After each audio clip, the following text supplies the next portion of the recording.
everybody. Welcome back to another edition of Byline with Ben Dennis. I hope everyone had a really fantastic Thanksgiving holiday. I spent it in warm Florida as opposed to very cold in the 30s Washington, D.C., where I otherwise could have, or actually in Pennsylvania.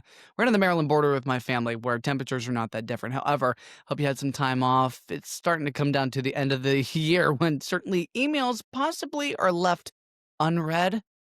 Are you in that category?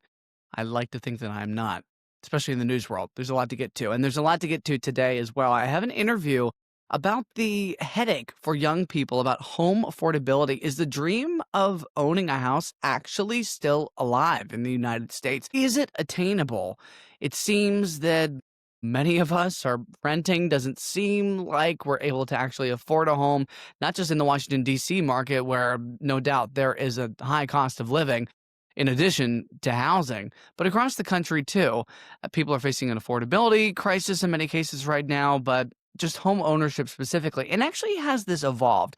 So my conversation is with a DC area, Northern Virginia, Metro Washington, DC realtor. Her name is Olivia Farrell. I go back with Olivia a couple of years ago. We have mutual contact. My fiance, Greg, she actually went to school with him in Columbia, Maryland. However, she is very insightful on all things realty and how folks in many different income brackets can achieve home ownership. She's making the case for it, finding different avenues to make that happen, including we're diving into this whole 50-year mortgage that the White House has thrown out as a possibility, essentially making a payment plan for half a century on a home. Is it a good idea? Is it a bad idea?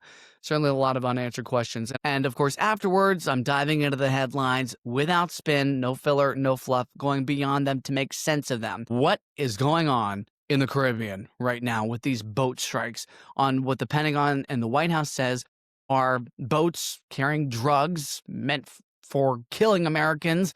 Well, Pete Hegseth, the defense secretary, is increasingly in hot water, under pressure, especially from Democrats and longtime career diplomats, for his alleged role in ordering these strikes, specifically for one in September, where initial reporting had said that he ordered to kill everyone on those boats. Separately, I want to talk a little bit about the U.S. economy. Yeah, obviously, most Americans see the economy and the health of it as if they can afford day-to-day essentials, but there's a new jobs report out. Could it actually be somewhat misleading, considering jobs report numbers on a federal level were put on at least a different timetable during the federal government shutdown? We'll get into that, as well as a couple more different headlines that I think are prudent, including holiday shopping. Is that going to be changing this year?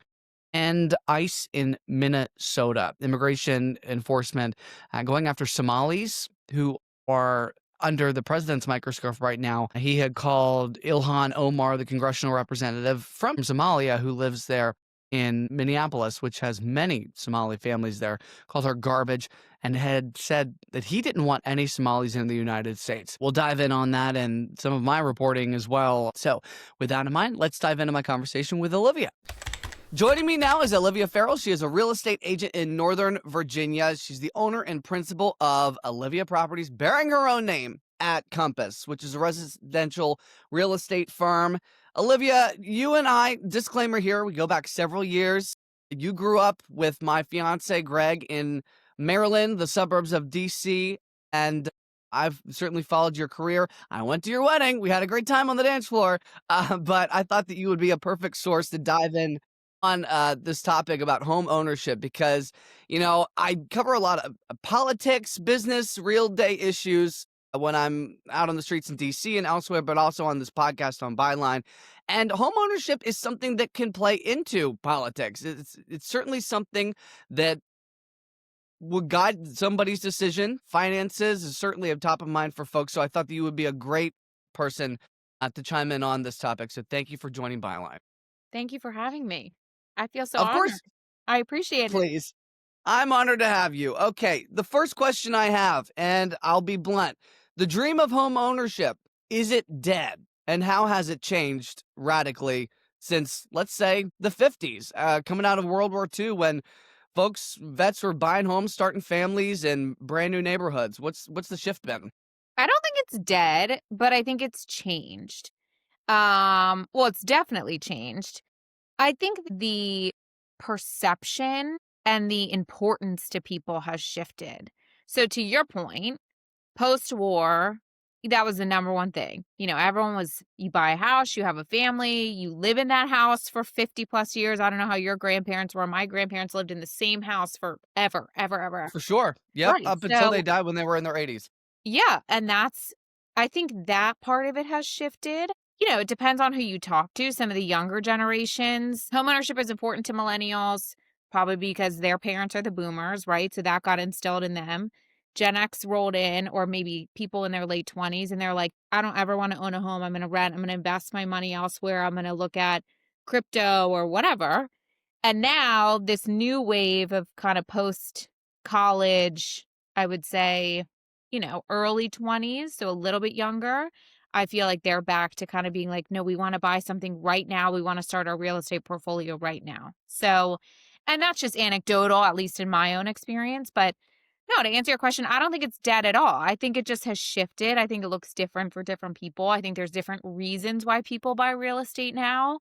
Sometimes it's more from an investment perspective. Sometimes it's because that's still the American dream and that's what they want. So I just think it's changed in that way. What do you think some of the biggest factors have been over the last couple of decades? Well, I think cost of real estate, even though so people forget, you have to remember it's still, everyone looks at real estate like when my parents bought their first home back in the late 80s, sales prices and home prices were significantly less than they are now, but people made less money too. So it's all relative, but I do think especially today, 2025, we're talking December 2025 right now. I mean, just the cost of everything is so much higher than it used to be. So I think that's a huge factor. Every market is a little bit different where we are, in most major cities, major metro areas, it's a high cost of living and it's hard. It's hard to save. It's hard to have the down payment. If you try to do it on your own, it's difficult.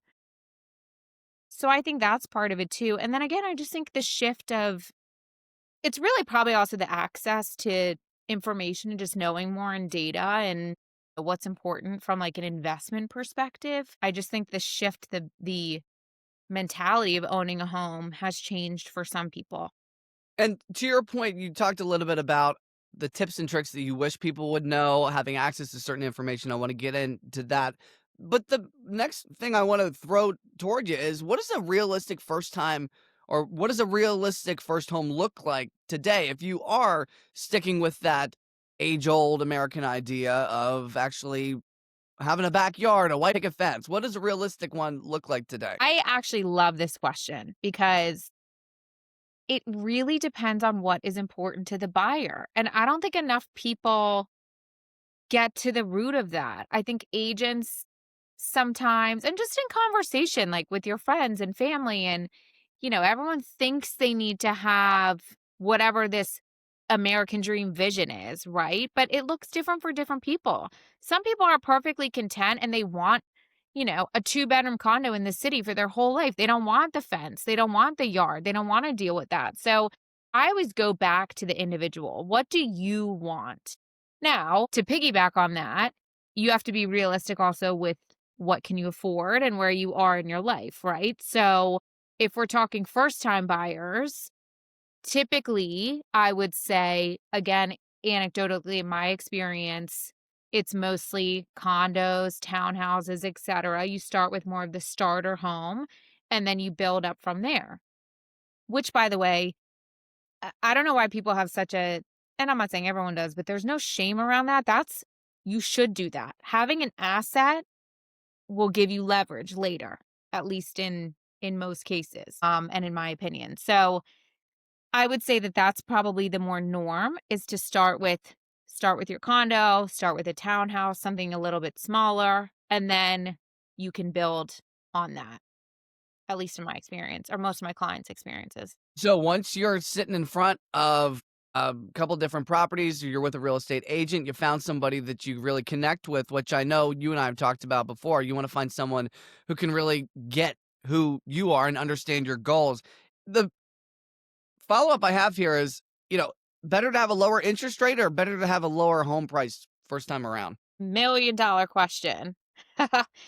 They kind of go hand in hand. So, what I will say to that is, let's focus on the monthly payment versus the individual items that make up that monthly payment. And yes, it all goes into that monthly payment, right? So, the lower your interest rate, the more you're going to be able to afford, the further you can stretch your dollar. But sales price, typically what you see is when interest rates are lower, competition is higher, which means sales prices are higher. So you never want to try to time the market. It's not going to work. I'm telling you, like it's just it's very, very difficult to do that. Some people will get lucky and they will time it at the right time. What I would tell buyers, especially first-time buyers, is focus on what is your goal? Is your goal that you wanna own a property? Is your goal that you're buying an investment property? Is your goal that you wanna be your monthly payment under X amount? What is that goal? And then we'll break it down from there. But I think trying to time it and say, "I'm not gonna buy anything until rates are back to 5.5%." Well, sales prices might be 10% higher at that point. So it's sort of a moot point. So focus on the monthly payment. Focus on your cash to close, so what you need for your all-in down payment plus closing costs. Focus on your monthly payment and what is comfortable for you as the buyer. That is the most important thing. Can you live with this monthly payment? Do you feel good about it? Do you love where you live? And is it helping you achieve your ultimate goal? If you check the majority of those boxes and you say yes, I think you're going to be pretty happy. So before you even get to the monthly payment scenario, you probably are considering how much you want to put down. What's a healthy figure here? So going back to our parents and like the boomer generation, and even like our grandparents, I think there's a common misconception that you need to have 20%, which is interesting that that's still the case. I talk to so many buyers that are like, well, we don't have 20%. Having having 20% or more eliminates mortgage insurance. It's called PMI, right? Which goes towards your monthly payment, and it's a fee basically, or it's an additional cost in your monthly payment that you can avoid. The downside to that is you might have to wait years to have 20% down payment. I mean, it depends where you are and it depends on the sales price you're looking at, but 20% is a lot. So to answer your question, we write contracts all day long, 5-10% down, especially for our first-time buyers. Now, look, the more you can put down from a monthly perspective, is your monthly payment going to be lower? Yes. But what I tell people is if waiting and waiting to save, like, let's say you could do 5% today and you can afford that monthly payment, right? So it goes back to the comfort level and you're okay with that payment versus waiting and saving for a year, 2 years, 3 years, that sales price is not going to be the same in a couple years. So Mhm. you have to factor in the cost of waiting too and saving. 5% is typically the lowest. There are programs. Every state has different programs. Some you can do as little as 3.5% down. That's more on like the lender side. They can help you with some of that, kind of figuring out where you fall. But I would typically say 5% is the minimum. And then anything above that is really up to the buyers. The other thing people should know too, from a cash to close perspective, is it's your down payment plus closing costs. So you need enough cash in the bank that you have your down payment, but also closing. Closing costs will depend on your state, location, etc. I can speak to the DMV where I'm located. DC metro area is typically about 2.5 to 3% for closing costs. So if you go back to the math, if you have 5% down, you really probably need 8% or so of the sales price total cash all in. For somebody who's coming into this conversation considering buying a home dry with little to no information, really, what does the closing cost even go toward? You got your down payment, you've got your monthly payment in focus. What's the purpose of closing costs for someone who's just diving into this?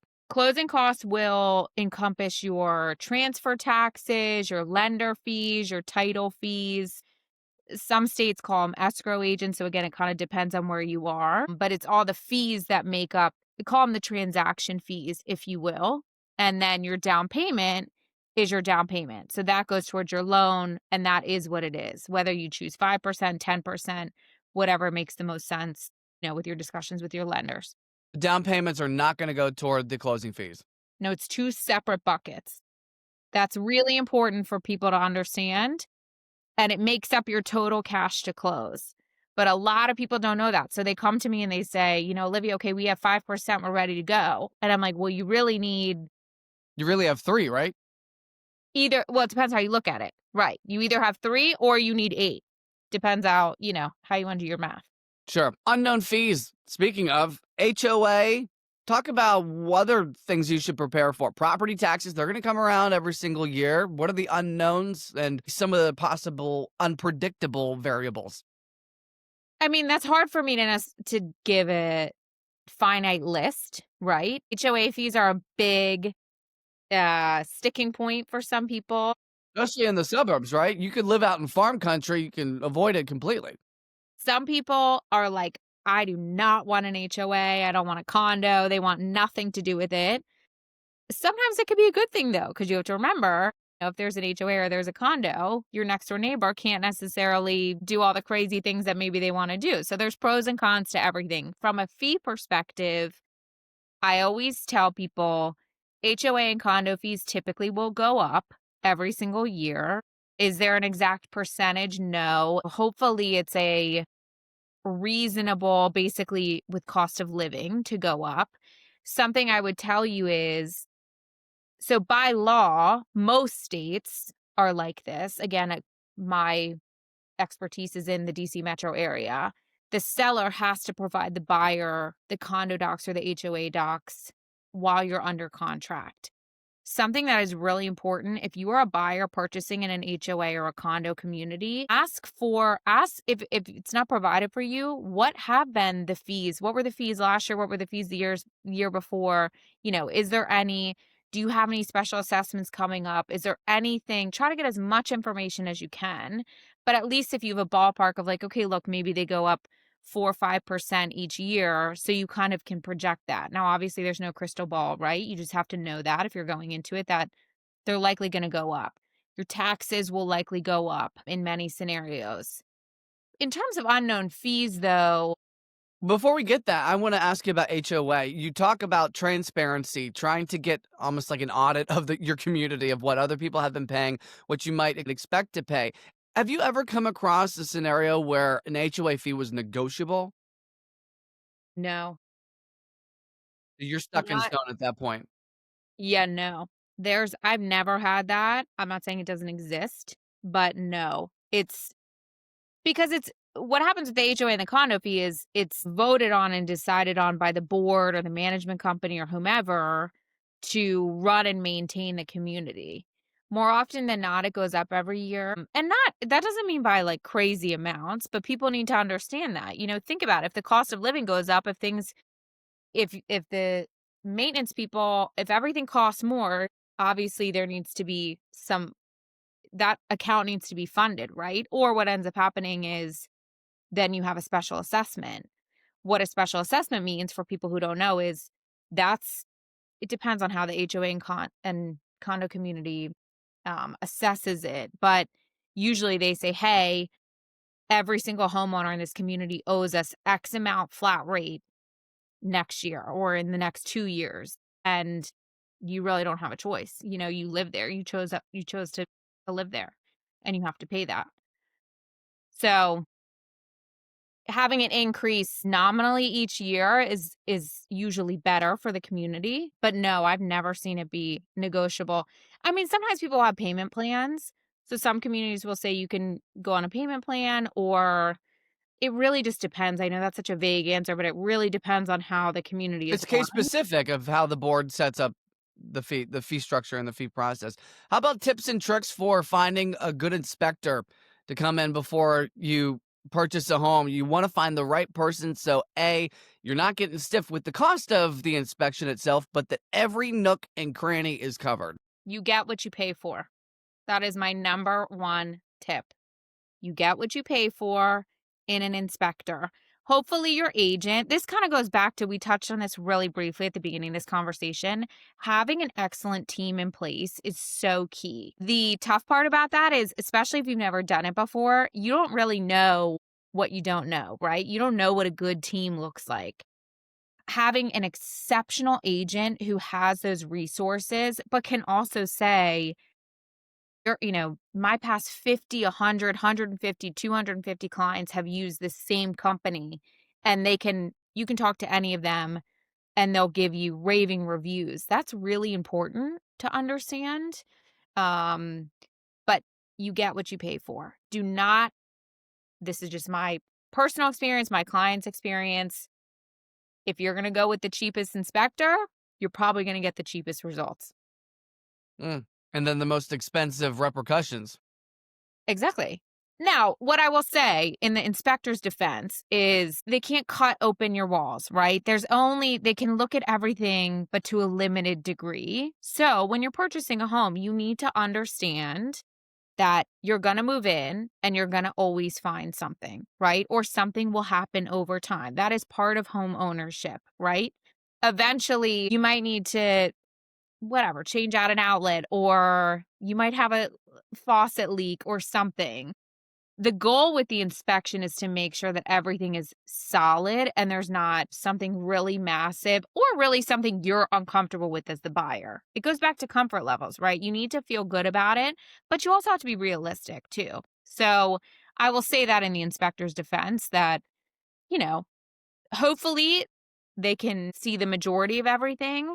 But of course, there's limitations, just like everything else. I'm an alliterative guy. Myth versus math. Let's dive into that. If you are looking at buying a home that's a fixer-upper or it doesn't need much renovation at all, we saw the costs of materials to build homes, to renovate homes, certainly go up during COVID, post COVID.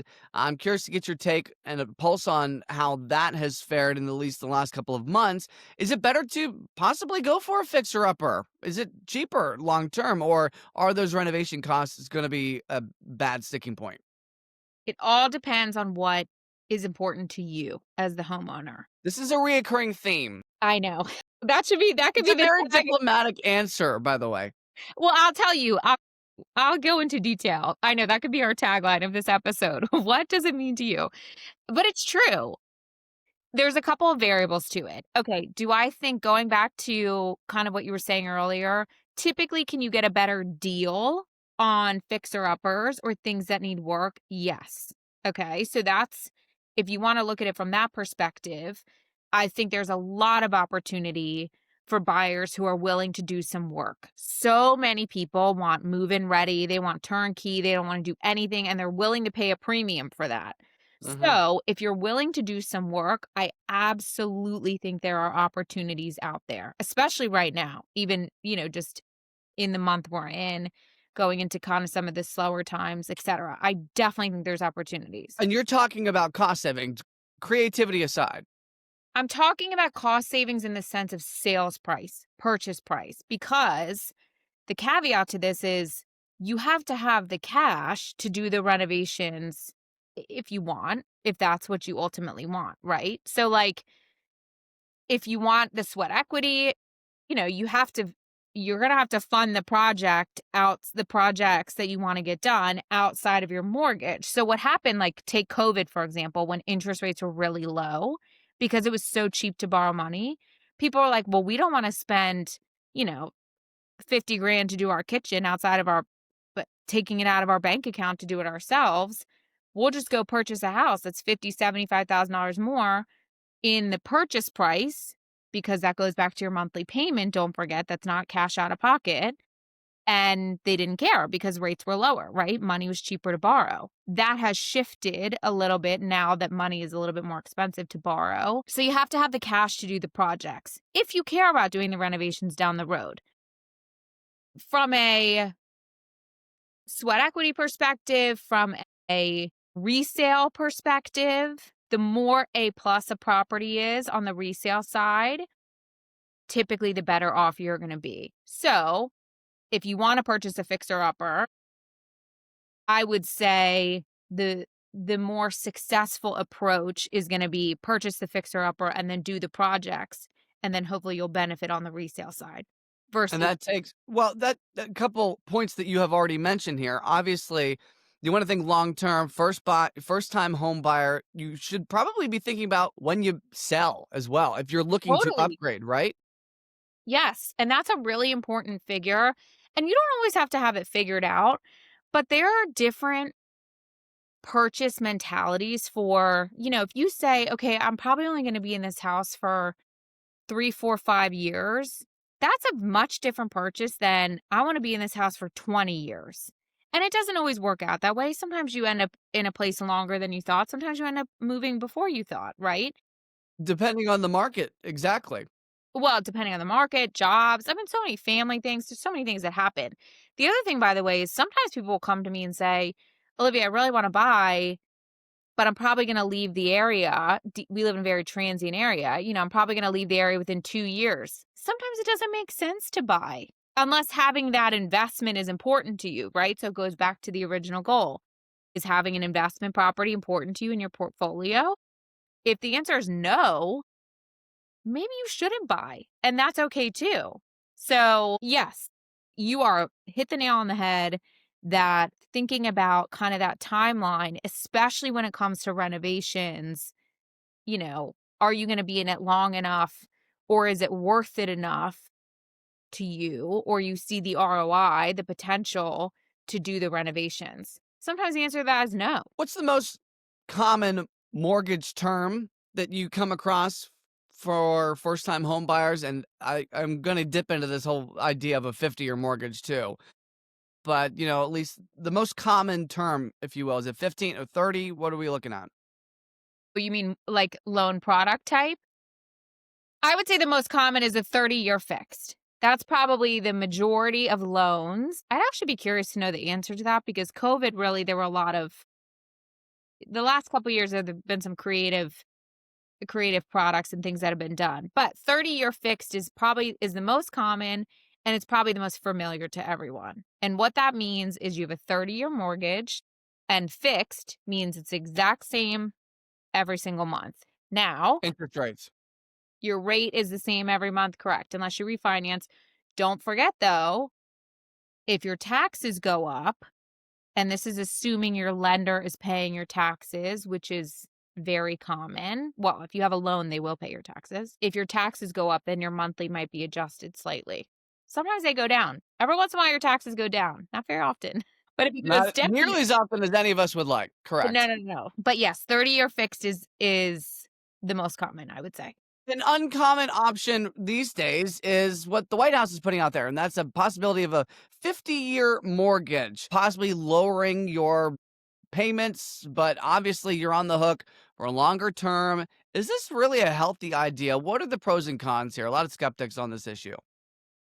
Very controversial. I will preface this by saying I definitely haven't heard enough about it to make, you know, really I'll just kind of give my initial thoughts, right? Let's see what actually happens. Let's see what the details actually are. Who knows? Maybe 50 years will be the norm. I don't know. The important piece to understand is what actually does your mortgage look like and what goes into it and what does it mean? The beginning of any mortgage, whether it's 15, 30-year, 50-year, is mostly interest. Okay? So that is the key, right? So you need Well, to that probably scares some people that they're not paying down on the principal, right? So why is that the case? it's think about how a bank works. They got to get their money back, right? They're loaning you all this money and they're saying, "Yeah, but we need to get paid back. We need to make sure it's worth it for us to loan you the money up front."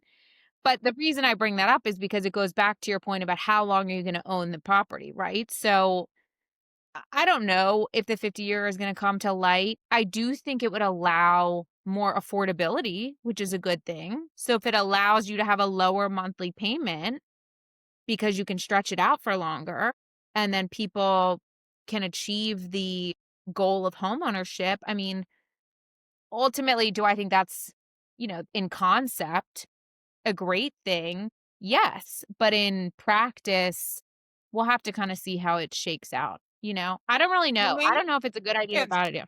to me, it also sounds like the market's going to be so much more competitive if people feel like that they can go in and buy a home, far sooner than they thought otherwise, right? If you have more people who are writing, or at least signing mortgage contracts, then it's probably going to be more difficult in some scenarios to actually buy that home.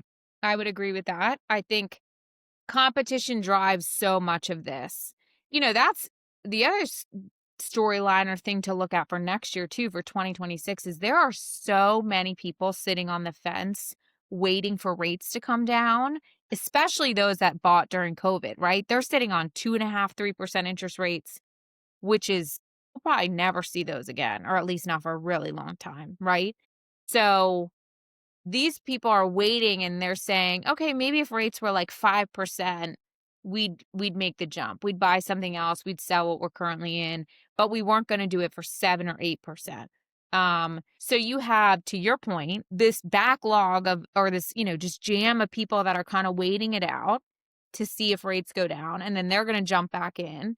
And now if you add something of, a 50-year mortgage, or even just rates going down in general, new buyers are going to come into that pool too. So, I hate to say this, but I think there's this misconception, at least again, I can only speak to my market, or kind of major metro areas typically are similar for the most part. There's some major cities right now that are very different, but in general, I don't really foresee prices coming down drastically anytime soon.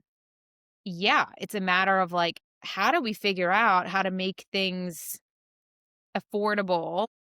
Affordable is such a, I don't even know how to define that word anymore, because it's so different to everyone else, and it's just such a, I feel like it gets tossed around so much, and it's just so, I don't know, this is a topic for another day, but I That's just, fine, but let's go back to your point. You said you don't think the costs are gonna come down drastically. Make the case for someone who is waiting right now. well, again, I can only speak to kind of my immediate market, right? But if you look at that, and you take that data, there is so much pent up demand, and the inventory is not keeping up with that demand. And that has been the case for years. We are years behind. So, what happened in '08 during the crash, a lot of builders and new construction said no, and they paused, and they didn't build anything for several years.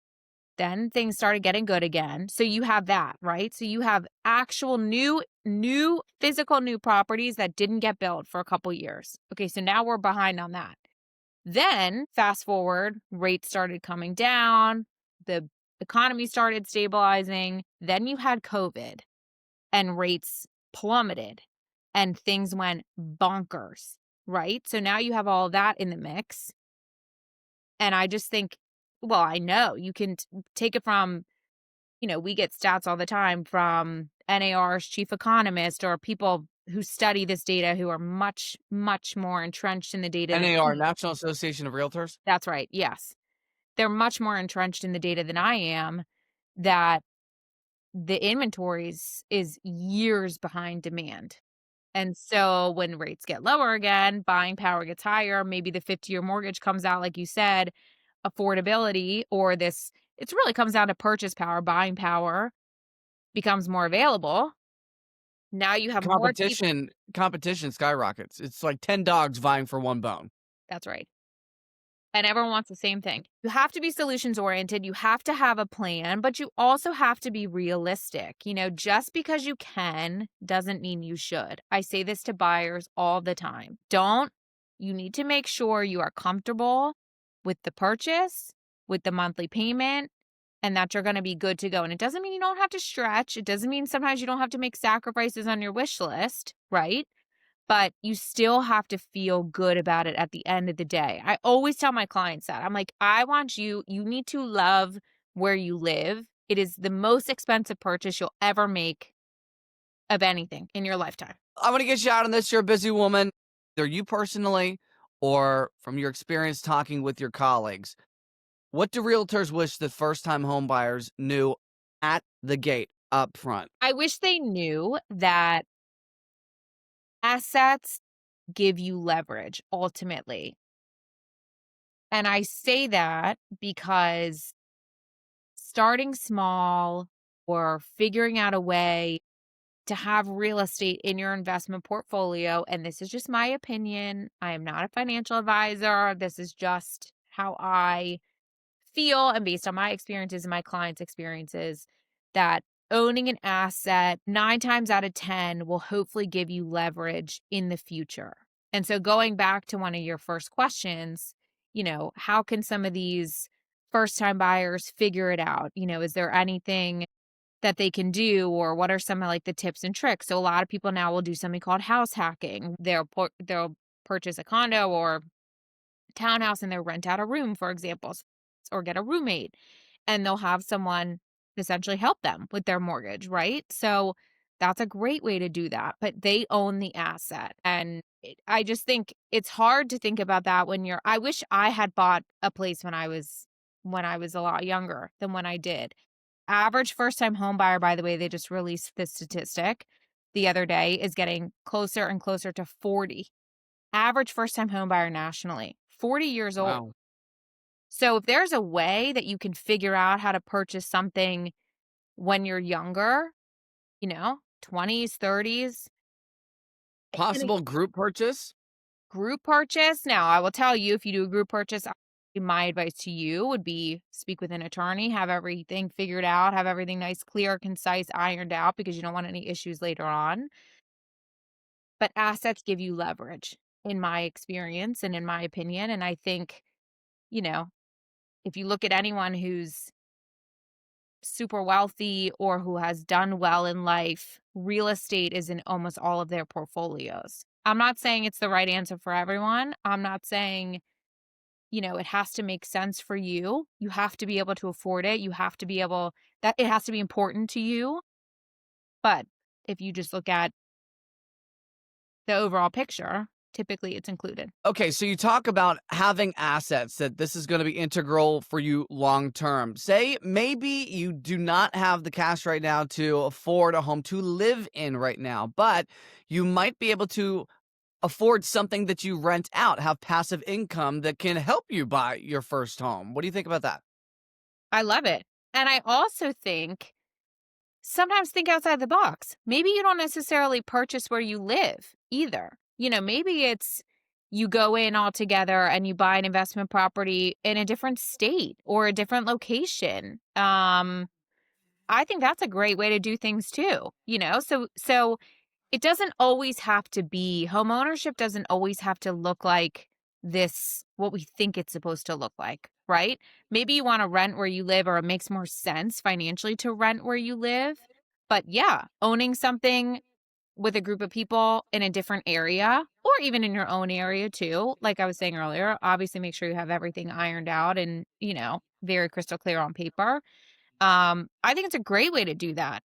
Now, obviously, if you own something in an area you don't live, there's things that go with that, along with that, property management, there's a couple more logistics. Social headaches as well, dealing with tenants if there's a problem Yes. that arises. I Yeah. mean, yeah. So there's a couple things that you have to kind of figure out, but I think it's a great idea. And you still own real estate is still in your portfolio. You still own real estate. I love it. I'm just a believer in obviously I believe in real estate and I believe in, investing and in multiple things too and diversifying.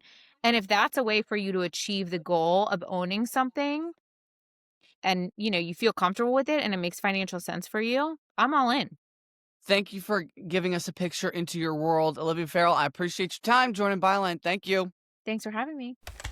All right, let's go in deeper to the headlines as we do. What is going on at the Pentagon with these strikes on boats in the Caribbean? Defense Secretary, War Secretary Pete Hegseth, whatever you want to call him, he says that these are on alleged narco terrorists, drug boats smuggling drugs into the United States. The initial argument was that fentanyl was being brought into the United States, and all of this, as we know, off the coast of Venezuela. So a lot of back and forth whether what we're doing right there in the Caribbean is actually to oust Nicolas Maduro, who's widely considered as a dictator after he, as many accounts say, he lost the election to the Venezuelan opposition leader. However, These strikes continue to be in the headlines. Why? Because the question surrounds where the buck stops. Does it stop with Pete Hegseth? Pete Hegseth had reportedly, according to the Washington Post, ordered a quote, kill all order for a strike that happened back in September, where the United States fired ammunition. And apparently there were survivors who did not get killed during that first round.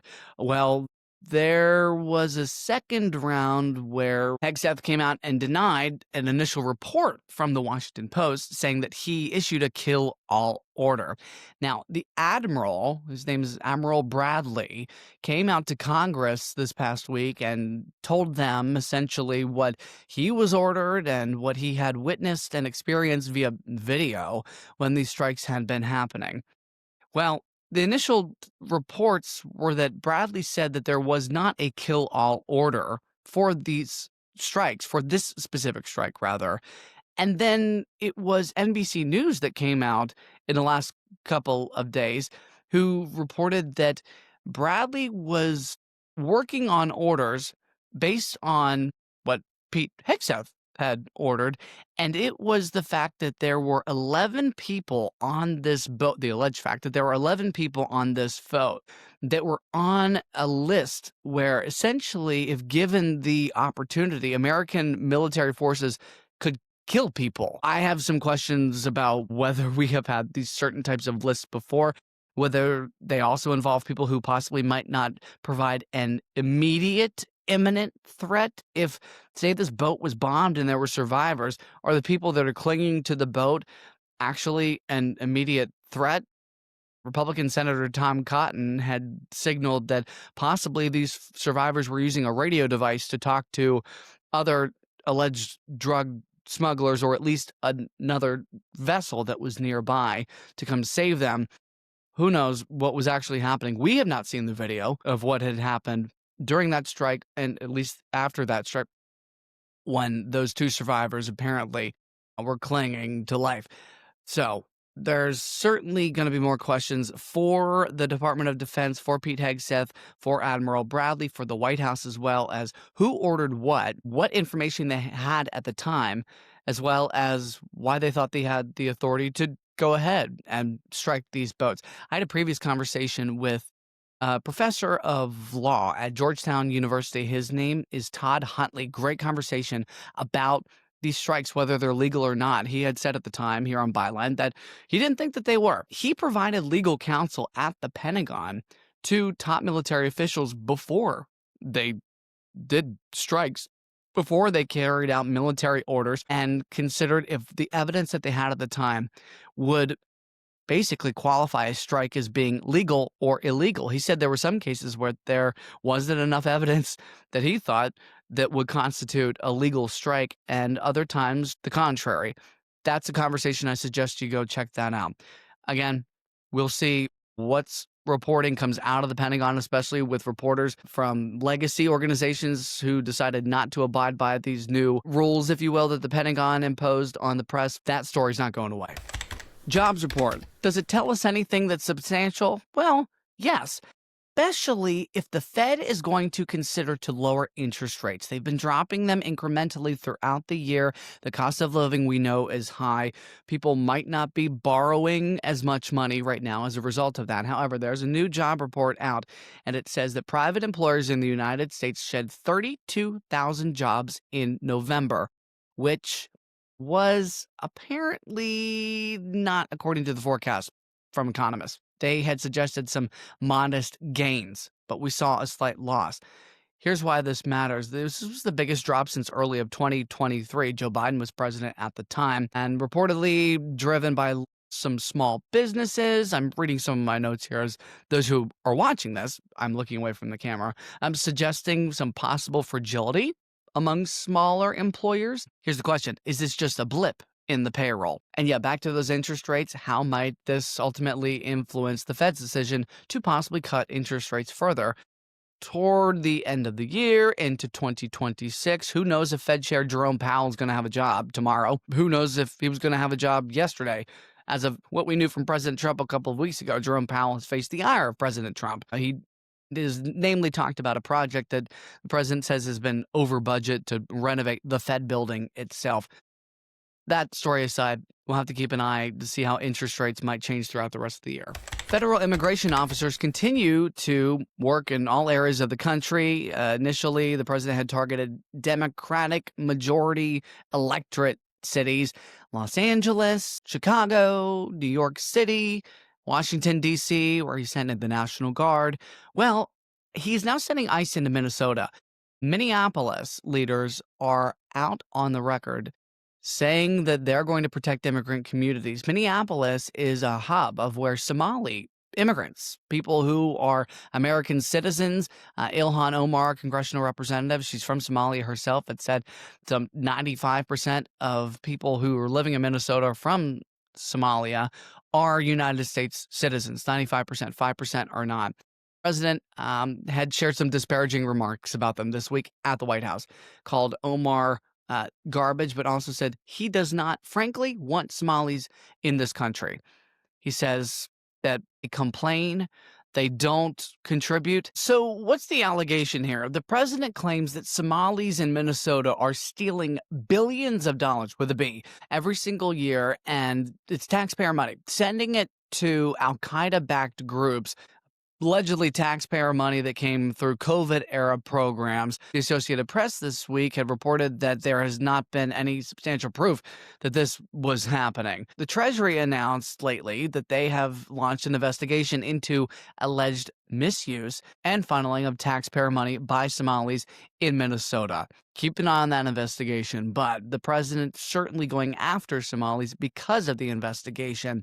And in this cabinet meeting, he shared these disparaging remarks. I talked with a man who lives in Northern Virginia in my normal day-to-day local news reporting, and he says he moved to the United States since 1982. He became emotional in my conversation about this, and he was very frank about what he thought about the president's remarks.